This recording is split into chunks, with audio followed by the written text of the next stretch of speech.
ಇತ್ತೀಚಿನ ಪಂದ್ಯಗಳಲ್ಲಿ ಟೀಂ ಇಂಡಿಯಾದ ಪವರ್ ಪ್ಲೇ ಬೌಲಿಂಗ್ ವೈಫಲ್ಯ ಕಂಡಾಗಲೆಲ್ಲ ಅಭಿಮಾನಿಗಳಿಗೆ ಕಾಡ್ತಿರೋದು ಅದೇ ಹಳೆಯ ಪ್ರಶ್ನೆ. ಆ ಸ್ವಿಂಗ್ ಮಾಂತ್ರಿಕ ಈಗ ಎಲ್ಲಿದ್ದಾರೆ?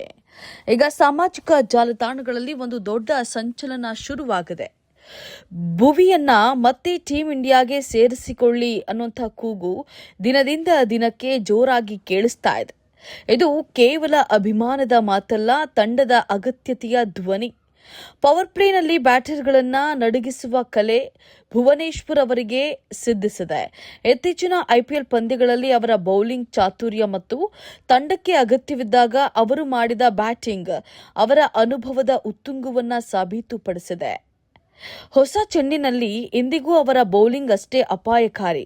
ತಂಡಕ್ಕೆ ಹೊಸಬರ ಆಗಮನವಾಗ್ತಾ ಇದ್ರೂ ಕೂಡ ಈ ಹಳೆಯ ಹುಲಿಯ ಅನುಭವ ಮತ್ತು ಚಾಣಾಕ್ಷತನ ತಂಡಕ್ಕೆ ಬೇಕೇ ಬೇಕು ಅನ್ನೋದು ಕೋಟ್ಯಾಂತರ ಕ್ರಿಕೆಟ್ ಪ್ರೇಮಿಗಳ ಬಲವಾದ ವಾದ. ಆಯ್ಕೆ ಸಮಿತಿ ಅಭಿಮಾನಿಗಳ ಈ ಕೂಗಿಗೆ ಕಿವಿ ಕೊಡುತ್ತಾ ಸ್ವಿಂಗ್ ಸುಲ್ತಾನ್ ಮತ್ತೆ ನೀಲಿ ಜರ್ಸಿಯಲ್ಲಿ ಮಿಂಚುತ್ತಾರಾ? ಭಾರತೀಯ ಕ್ರಿಕೆಟ್ ಅಭಿಮಾನಿಗಳ ಈ ಆಸೆ ಆದಷ್ಟು ಬೇಗ ಈಡೇರಲಿ ಅನ್ನೋದೇ ನಮ್ಮ ಆಶಯ. ನಿಮಗೇನನ್ನಿಸ್ತದೆ? ಭುವನೇಶ್ವರ್ ಕುಮಾರ್ ತಂಡಕ್ಕೆ ಮರಳಬೇಕಾ? ನಿಮ್ಮ ಅನಿಸಿಕೆಯನ್ನ ಕಾಮೆಂಟ್ ಮಾಡಿ.